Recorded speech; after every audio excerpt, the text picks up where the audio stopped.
Good afternoon, everyone. My name is Gina Brigana, and I'm introducing to you what is the workflow of Earth Ranger on mobile app.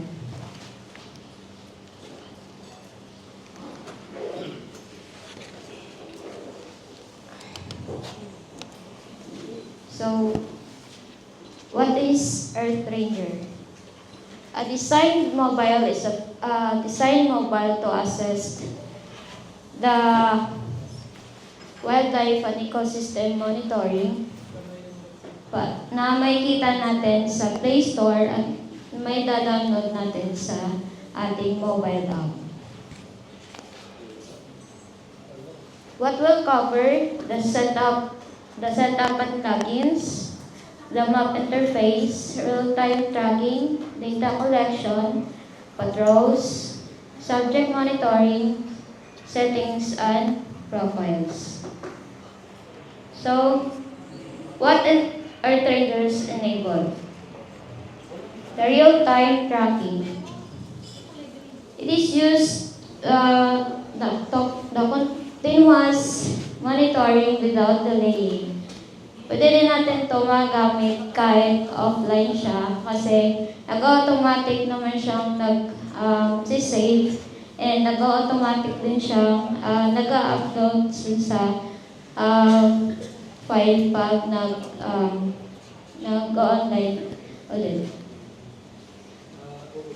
Data collection. Example dyan ay wildlife animals na may tracking color siya na makita nyo kung saan man sila. Or yung threads natin,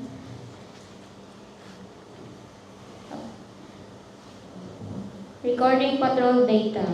So, pag nagsa-start tracking na kayo, ito yung makikita nyo sa inyong mobile data at ito yung susundan nyo dun sa pagmamonitor. Movement of subjects. Pag may tracking colors yung isang subject nyo, makikita nyo anytime kung saan sila at matatrack nyo agad yung locations nila. So, ito yung data collection, real-time tracking, patrols, and subject tracking. Map layer. Pwede tayong gumawa ng polygon sa mobile app, pero may minimum of 3.2 maximum of 4 points para ma-close natin ang isang area. The example of this is landslide or kaingin. Para makita natin ang laki at lawak ng isang area. How to log in and install? So, the first one needs to create is the Earth Ranger admin para makakaano ng account. Yung user account makalagin sa kanyang mobile and web na data. So, we always need internet connection to log in. How to log in? Site name. The site name is, example, your Gmail. Then, username is your name or your last name. Password is the one that you created privately. Tapos, remember me, yung site name at username lang ang kailangan ninyo i-save. Then, pag nagka-login na kayo, ito yung lalabas yung event types and categories, patrol types, subject groups and tracks, user account.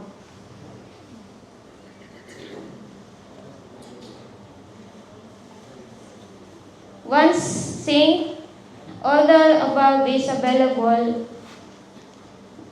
on device without needed internet. Pwede siya gamitin kahit wala ng internet. Kahit nasa area kayo na walang internet, pwede pa din. Tapos, always allow the location para ma-access ng mobile, ng current location mo ang interface and language. So, mostly English and some of it was Tagalog. Map. So, these are the icons that you see in the map. Current location in real time, start patrol and tracking, view subject and shared events, create new events, different kinds of base maps, map feature layers. So for base map, we have topographic, satellite, and streets. It depends on you on what map you want to use. And you need to have an internet to change the base map. And they didn't accept the personalized base map. Then, map feature layer, download view layer. Allow all features to sync the device. So, you need to enable it. Then, once you download all the features, you can view the features into 10 to 40. Then, you can hide other layers and jump to its location. These polygons can have the boundaries, road, rivers, and settlements like houses, buildings, and others. Current location. When you click those icons, it is jumps to where you are.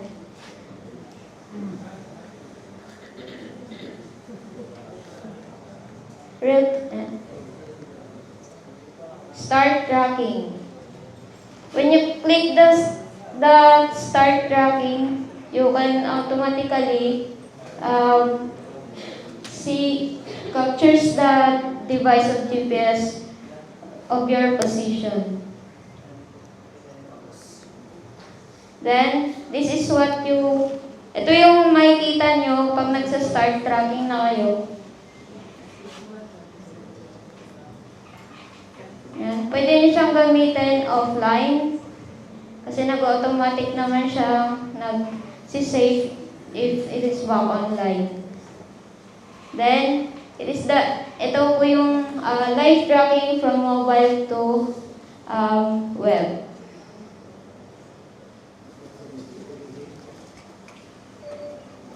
Pag nasa area na kayo, or nasa point na kayo, or tapos na kayong monitor, mag-end track na kayo, then it is automatically hindi makikita dun sa map yung track nyo. Pero, it is visible on the web.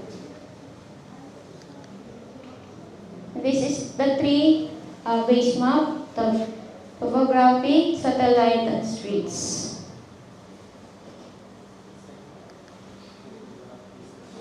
Then, Ito yung makikita nyo pag active yung trackings nyo when you're monitoring.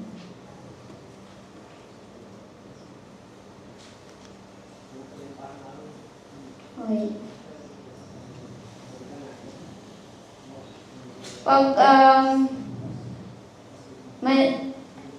Pag mabagal lang yung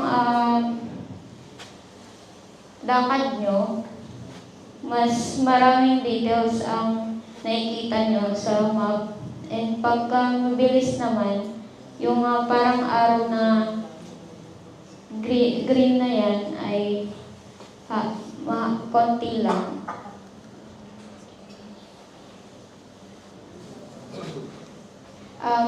Yung sa track sensitivity, pwede nyo i-adjust from 1 to 100. That 25 meters is just a default. Coordinate settings, pwede nyo mamili kung ano yung gusto nyo na gamitin sa coordinates. Data collection.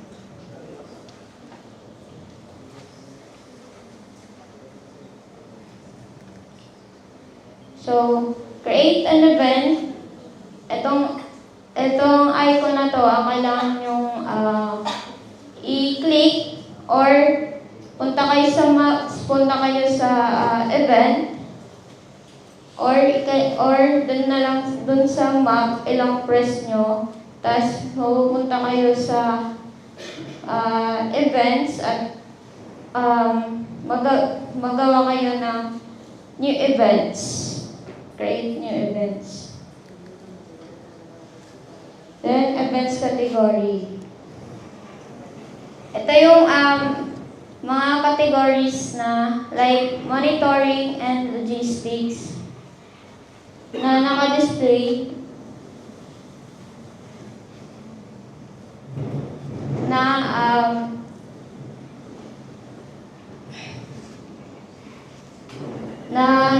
naka-permission sa users.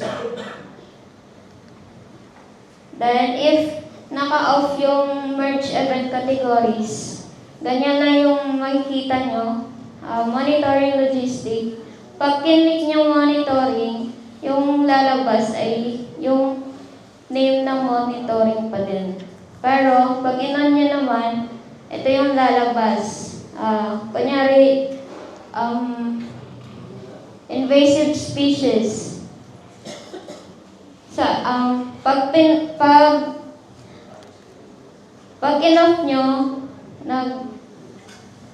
in-off nyo, tapos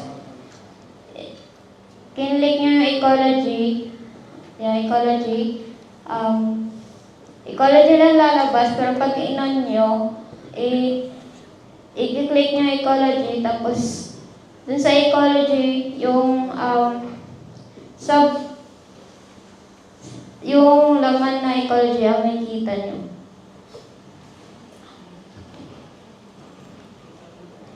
Then, sa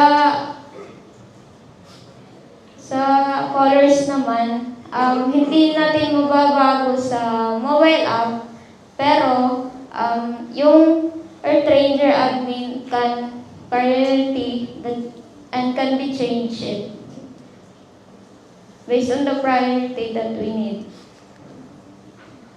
Then, event type. If nagmamadali kayo, pwede nyo namang i-type yung gusto nyong event or i-search yung gusto nyong event type. Tapos, dito sa location, pinipin niya lang yung single location kung saan nyo gusto, but in the area polygon,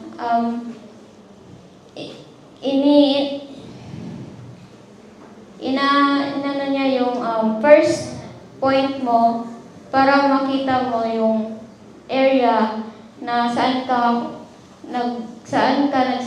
nagawa ng polygon. So, location events. Ito yung single single location, pag kinlik mo ito, ito yung pin na makikita mo. Pag kinlik mo tong icon na to. Then, sa area naman, pwede yung gumawa ng polygon point to point.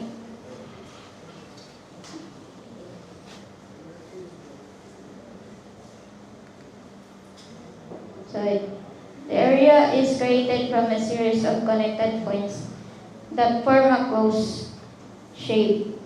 So, you need to create 3 to 4 points to close the shape. And before that, you need to record event area. Then, when you nag-start na kayo ng magawa ng polygon, i-click nyo ang start recording sa unang point at mag-a-add kayo ng point sa pangalawa hanggang sa 4 na points at i-click nyo yung closed area to complete the area shape. And the location is manually edited. Event form, what figure you need to collect? So this is required, this set is required or optional. Pwede nyo hindi lagyan to kasi optional lang. Default fields, add notes or add image or attachment. So, sa add notes, paano nyo makikita nyo dun sa area na kinunan nyo ng data. Tapos sa image, yung image na, yung picture ng area. Pwede nyo i-save sa gallery nyo at i-upload nyo pag may wifi na. Pwede nyo din i-adjust yung photo quality. Yeah. Pag kinuha nyo yung image at dinownload nyo mismo or in-add nyo mismo sa data nyo, pwede siya. Tapos, pag kailangan nyo mag-edit muna, pwede nyo i-upload muna sa gallery nyo yung pictures. Drop is in Earth Rangers allow you to save incomplete events and data entries. So, if wala na kayong babaguhin sa data nyo or pwede nyo siyang i-save as draft. And if may mali sa draft nyo at gusto nyong balikan or gusto nyong ulitin muli yung data nyo, data collection nyo, pwede nyo i-delete at gumawa kayo ng bago. Pero, pag na-submit na to, hindi na pwedeng i-delete. Kasi, pwede mo lang siya i-delete pag nasa draft or pending sync. So, pagkatapos ng data collection, tas wala ka nang i-edit, final na yung data mo, pwede mo na i-submit. Event list. Pag you attempt to upload the event aggressively, the event lost will display all the events made in the device with the login users. So, kailangan yung indicators ay may drop, sync, pending, or error. So, if you want na makikita mo yung example ay trees, all trees, so you need to filter it para ang lalabas ay trees lang lahat. So, pending sync, nag-automatic siya na masisave kahit walang internet. At nag-automatic submit din siya pag may internet na. edit drafts. Pag tapos na kayo, save, discard, or pag okay na, submit. Then, sync. Makikita mo to sa mobile mo, pero hindi mo ma-edit. Only the dashboard or the web can edit if you want. Filter. If you want na ma-display yung kunyari threads, i-filter mo yon para makita mo yung lahat ng threads. Tapos, i-check mo kung sa draft, pending or sync para makita mo yung kung ilan yung draft or mga pending sync mo or at ilan yung na-sync na. Tapos, ito yung makikita mo sa events on map pag binili mo yung mga display yung mga icons na filter nyo matches the priority of event type. Pag filter nyo yung kay gusto nyo makita, pag punta nyo sa map ay yun din yung makikita mo. Location of the events. Ito yung makikita mo pag pumunta ka sa draft mo. Ito yung pag kinlik mo yung icon na yan, mag-jump ka dun sa mismong location. Go to events.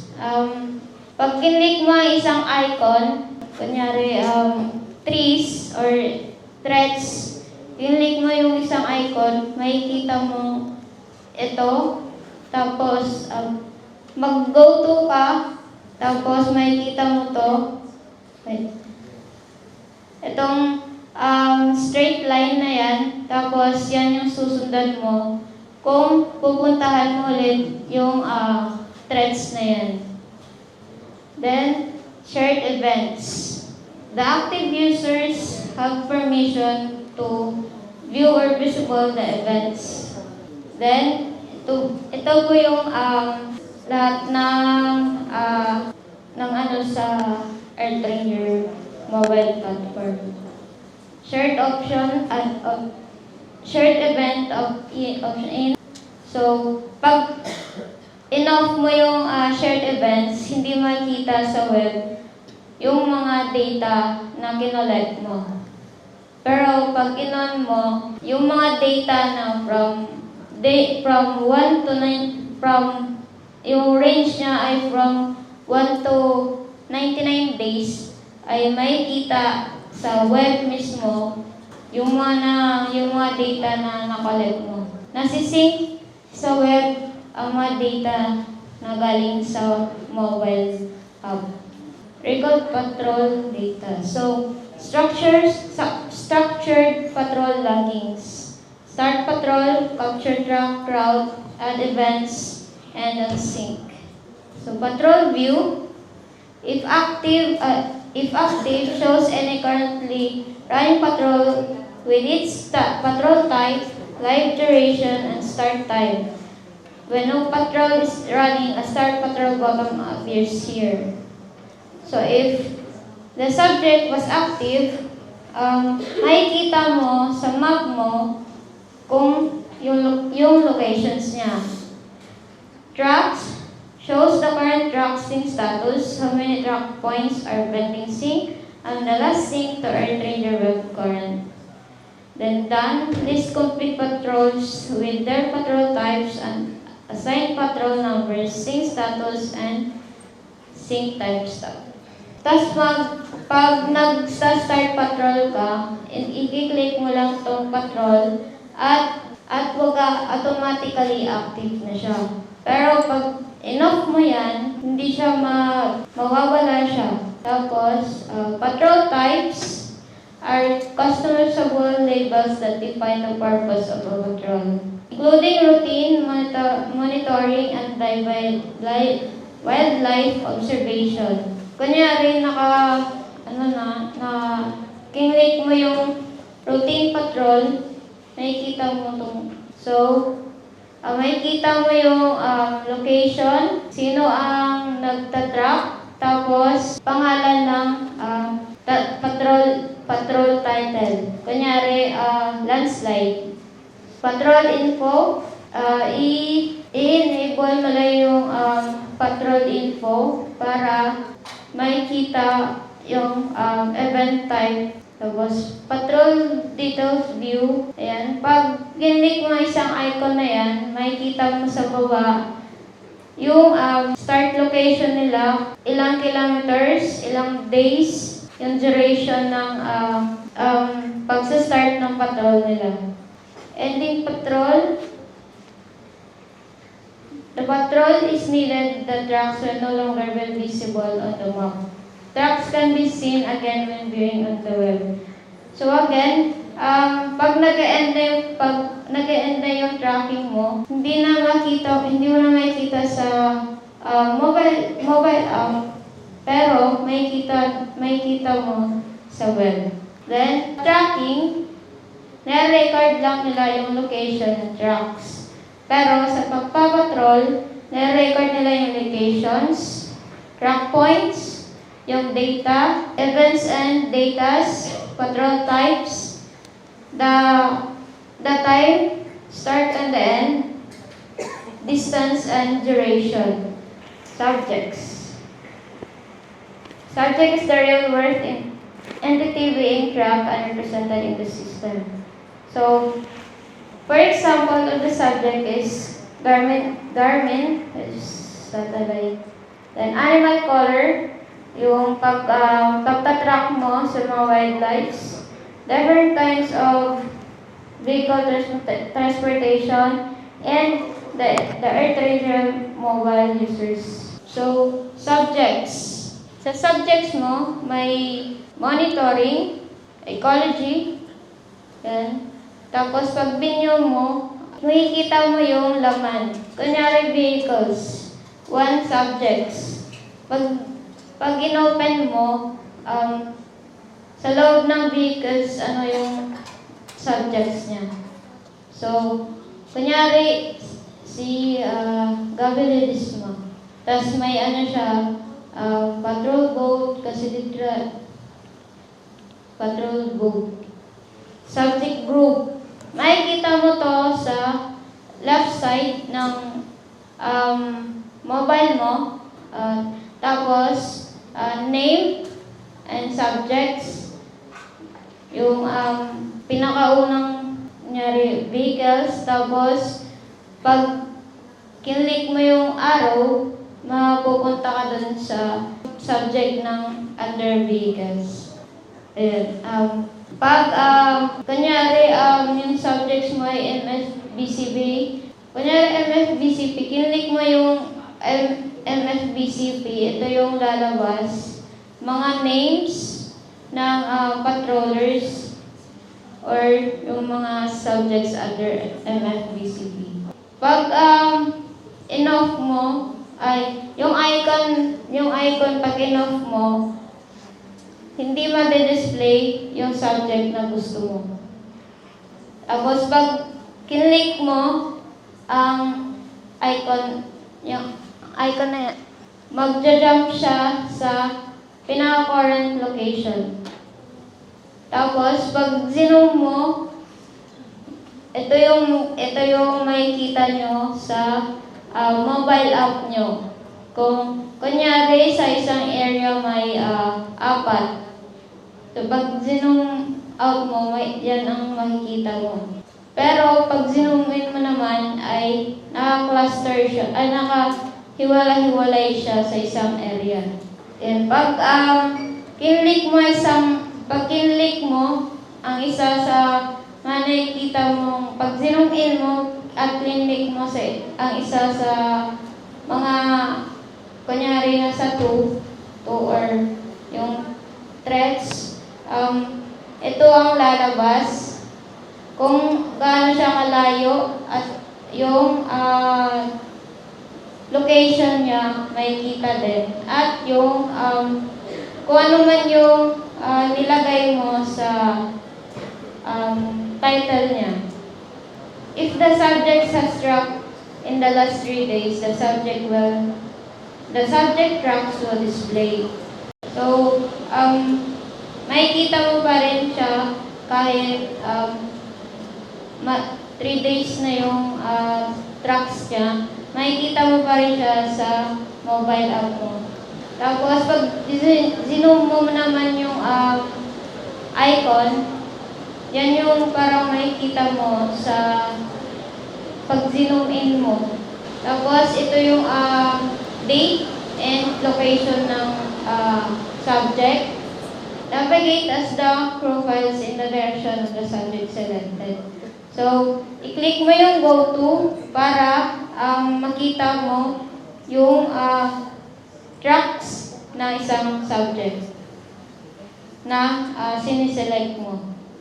At yan, makikita mo pag nag-go to ka na, yan ang makikita mo yung line na yan. Tapos yan ang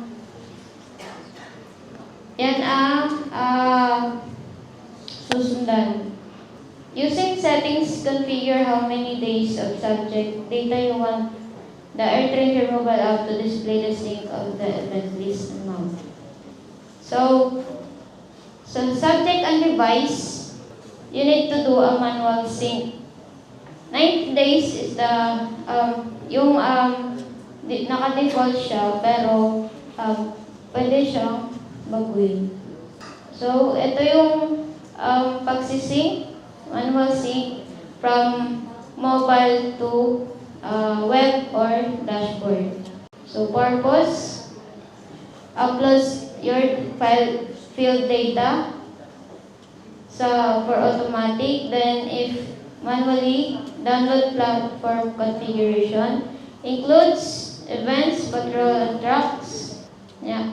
Continuous when online if automatic. If manual, login and manual tab. And if first time ka, ito yung unang lalabas pag na-download mo na yung Earth Ranger mobile app. Tapos, pag naka-login ka na, i-manual sync mo. Tapos, makikita mo doon yung event types, event categories, patrol types, accounts, subject, and subject tracks. Pag na-sync na lahat, i-close mo yung app at i-open mo ulit para makita mo yung changes. Kaya ng event types, patrol types, users of profile data. So, I'll give the floor to Jason Madlaw for the workflow of the dashboard or ER web. Thank you.